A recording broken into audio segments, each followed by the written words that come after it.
May gabi mga igsoon. Karon ato kining gihuluhan o puno nga ang panaglalis.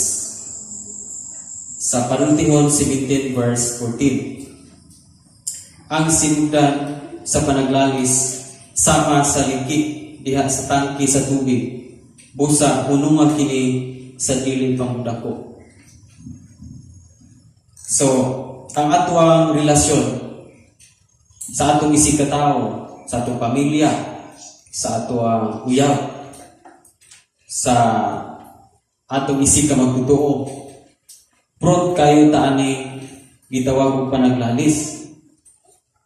Amen ba? Prod kayo taani gitawag og panaglalis.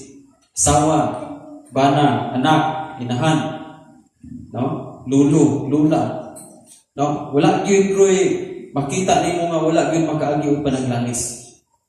So ang ato diyang relasyon sa matag pamilya ba, sawa, bana, anak, lulo, lula, tanan, isig ka magtotoo, kauban mo Kristohanon, silingan ba nimo? Ang atong relasyon diha nila sama sa usa ka tangke. Tangke ba? Tubig.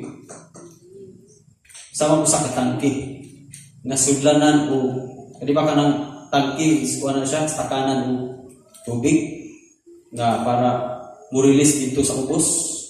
Mag-stack o daghang tubig din sa tangke. So kung usa ka tangke maliki, lisod siyang stakan o tubig, di gud siya mapuno. Tinuod ba? Apan, wa ka kabantay nga ang tangke maliki. Lisod ba yung likion ng tangke? Diba kay suminto man na?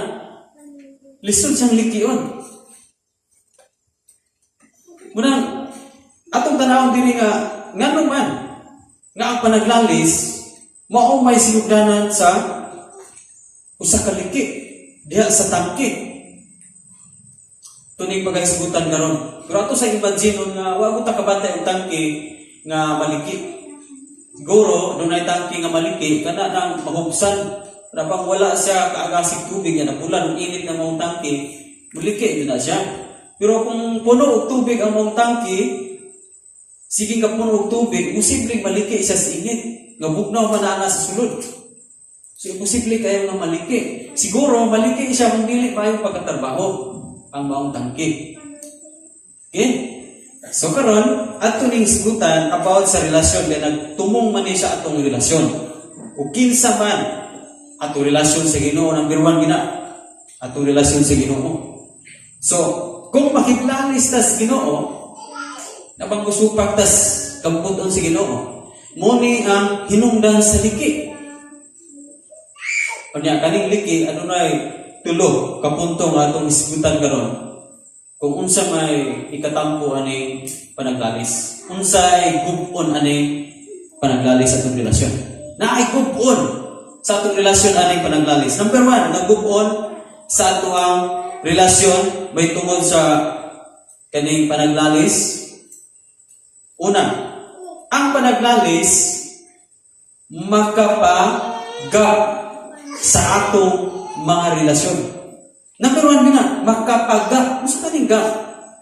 Kaya bang makapadistansya sa usa ka tawo nga kanhin imong suod o close kayo mo sa maong imong ikarelasyon, pamilya ba o imuhang isig ka magtuo, silingan ba nimo o labi na gyud sa atong buhi nga Dios, sa atong kasuod sa atong buhi nga Dios.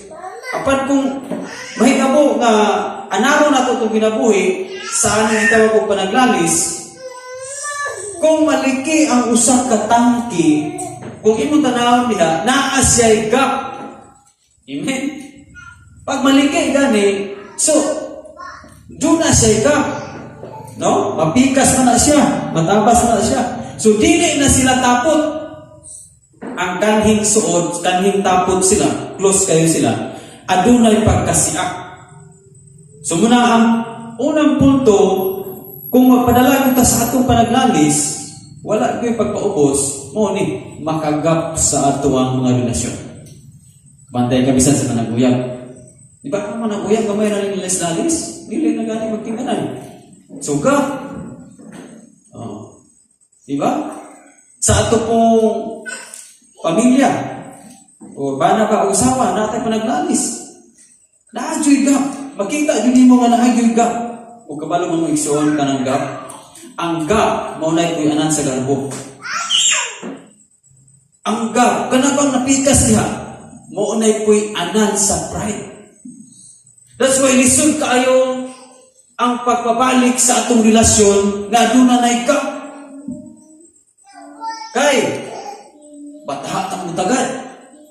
Kay na may pride na. Lisod na kayong idol. Kay maulaw na ta. Ug lisod na kayo ang kanabang isulti niya. Ang kanhin mo magsultianay gud mo kayo. Mawala siya. Tungod kay adunay nagpuyo diha sa gap. Munang nakasinati ba tayo ini? Munang ayaw papuy ang inyong gap sa pride. Hindi? Ayaw papuy ang atong gap sa pride. Ang atong buhaton ini is, Lord, kung nakasinati ta gap, kung kinsa matong karelasyon, o natay gap sa Ginoo, atong pangayon sa Ginoo, ampo ta sa Ginoo, Lord, waaning pride, kining nagpuyo sa gap. Karon, kay muni nakaingon nga dili ko makadulang tawhana. Muni nakaingon nga dili mayo ang mong relasyon. Naliki ang tangki. Naliki ang relasyon. Kanang tangki da relasyon na. Ang panaglalis magkapaliki. Okay? So ikaduha nga punto igsuon. Gawas nga adunay gap ang atong relasyon. Sa dili madugay ana matod pa diri kung dili nato hunungon, mudako siya. Isa hunong nga ang tambag, hunong mo na, kay kung dili hunongon mo dako. So, kung maabot na ni si dako, kaduang punto, makabugto na nis atong mga relasyon. Una, makagapa, gamay pa man.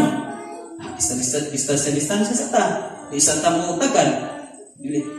Kadung kay ana, kay di na juga kakwanta, tungod kay maulaw na kang muduol niya, duna na'y gap yun, mataha na kanina, no?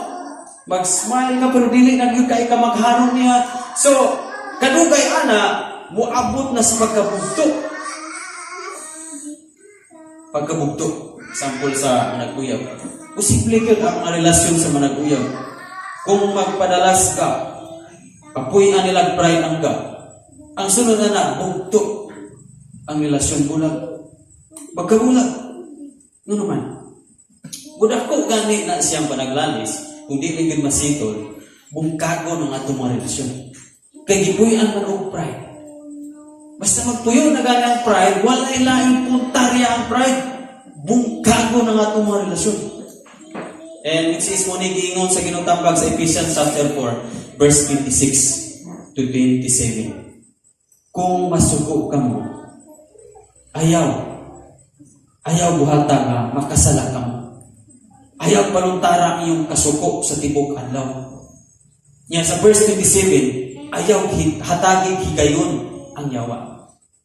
Nga naman, kay kanili ay panaglalis, kung dili na to hunumon na yun, kung dili ta makabantay ini, musulod na yung sisitan. Nya, samantalang ato pong entertainon siya, hangtod nga matulog tanganay kasuko.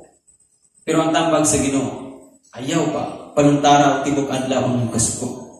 Nga naman, kung ikatulog na to na natay kasuko, ikatulog na to, ihapol pag ining kasuko, iunlan, inikiling kasuko, inigbata na ragya po'y kasuko, wag gihapon na ulian ay mong kasuko, nabutagan, naabtag usong simana, wag ginahuman ay mong kasuko. Now, kuyaw na ikatulog. Kuyaw na ikatulog punto. Gawas na mabukto sa igsoon. No? Gawas na mabukto. Ikatulog. Maughan ang atong relasyon. Mauga. Ang usakatang nga ni maliki, magbuhagay sige ang tubig dinha. Hangtod nga bisag daghan pang ibuo ana nga tangke nga tubig, dili siya mapuno. Adunay pagkauga. Doon ay pagkauga. Lisod kayo ang yuta na mauga igsuon. Wala na kayo manubo diha. Ang yuta nga moagi og hulaw ang liki. Kunya lisod kayo ng taputo ng yuta nga ng liki, dugay kayo ng matapot. Sigian pa nagbunda o ulan, usa pa na mabalik ilang katapot. Kunya kay kini dili ba yuta ning isgutan diri karon. Tangki. Lisod kayo ng taputo ng naliki. Lisod na kayo ng balikod pagtapot. Ang naliki. Apan grasya sa Ginoo. Adunay tambag ang Ginoo, hununga kini sa dili pang mudako. Kay kung mudako na gyud kini, mudako na gyud ang liki, pirti na gyud pagkahubasa. Unsa may mahubas ini sa atong relasyon? Mahubas ang kalipay. Kinumba kasi ng tanay. Amen. Mahubas ang atong kalinaw. Pirti na mo sa muka. Gamay ra gyud sipok yung ulo, gamay ra yung bigil. Mukuha na yung atong mga pulong. O mahubas ang gugma. Muli pinakakuyaw kung ang gugma na yung mahubas. Kaya nalikid kaya tungos pa naglalis. No? Mahubas na gani atong gugma. Lisod na babaliko. Kung mahubas na atong gugma. No? Mahubas. Halos tanan nga maayo nga naa sa itong relasyon nga nagbugko sa mas tangki, mawala na siya. Kung dili na ito, munang dyan si pamilin, itabagatan ni kagabion, punungo na nato sa dili pamudako atong panaglalis. Amen? Karon, kung susiyon, doon na kay kalalis. Wala kong kabalo, sa pagkikan ni mo, kisa mo kalalis. Basig na, imo bang pamilya, imo bang isuon, imo bang uyab, imo ba tanan atong ikarelasyon. Unsa may atong buhaton karon magwayl magampo ta. Pakuha nato kanang naikap nato karon. Tuna bay na dili nga naikap sa iyang ikalalis. Nakaagita bisan sa pastor nakaagi. Daghang nagyan na ano naikap. But praise God, dili na mutugot ang Dios na magpabilitas ka. Dili na to padakon kay kung mudako na magugto maughan ta. Kung maughan na ta, lisod pagbuo sa panalangin sa Diyos nga espiritual. Mga agas ra, mga usik ra, munang kamantay ka sa mga relasyon na nga bugto, ugan na, lisod kayo sila magbalik. Sampol, mga ninyo sila nga nabungkag sila, lisod kayo pagbabalik. Ugan naman. O bisan pagwalihan ni kuspulong sa Diyos, muagas ra ang tubig. Bisan pag-advisean ni kuspulong sa Diyos, muagas. Lisod kayo pagbalik kung atuang yung akataron na atuang liki. No, ignay yung tapal na wala pa kayo liki iha.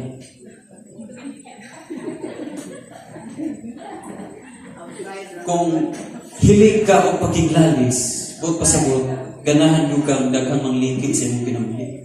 Kung daghang mangliki sa itong kinabuhi, suon, lisod kayo nga muturok ang mga bunga sa espiritu nga buot ipaturok sa Ginoo sa itong kinabuhi. Lisod na mutugkan kay muugang. Munang nini kagabion, magpagpagibisibis tas presensya sa Ginoo sa iyang pulong o walay dili mauli sa Dios. Kung naamay mga naliki karon sa atong relasyon, kayang ibalik sa Dios. Ang dili nimo kaya o nako, kaya nimo ibalik sa Ginoo. Amen. Kaya nimo ibalik sa Dios munang unsa man ang atuang kahimtang, daghan mga panaglalis sa nangagi. Atong hinumduman ng instruction sa Dios nga ayaw tagaig higayon ang nyawa. Kay di ana sa mapuyo ustunga, sagam o sa pride o kanang pagkabugto-bugto nila niya. Apan atong Dios buot siya madugtong pagbalik. Ug kwaon niya atong gap idugtong niya pabalik.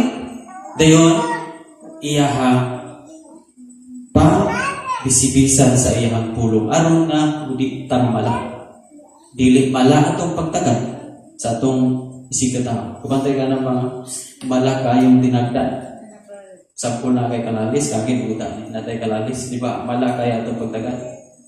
Kanay katulong ang punto. Kugso na ni mong tagad. Bisan sa sulod perti yung malahaw at may tagan. Pugso na lang. But praise God, ang atuang kaugalingon, dili na ito pankaya sa Diyos. Busan ni kagabiyon, inumlumi, hunungon na ito ang panaglalis. Dili na ito paabton ng mudako. Normal na dunay wabot nga panaglalis o kasuko kapan instruction sa Ginoo. Ayaw ni siya paluntara o tibuok adlaw. Kaya kung mulungtad na, abot na nag-uma sa bulan, sa semana, hindi na yung nakuha ang liki. Daghan yung mga liki sa ato ang ginagawa. But si Lord, iyahan ang balikon o tapon. Iyahan ang balikon aron nga balik po ng atong mga relasyon. God bless you this evening.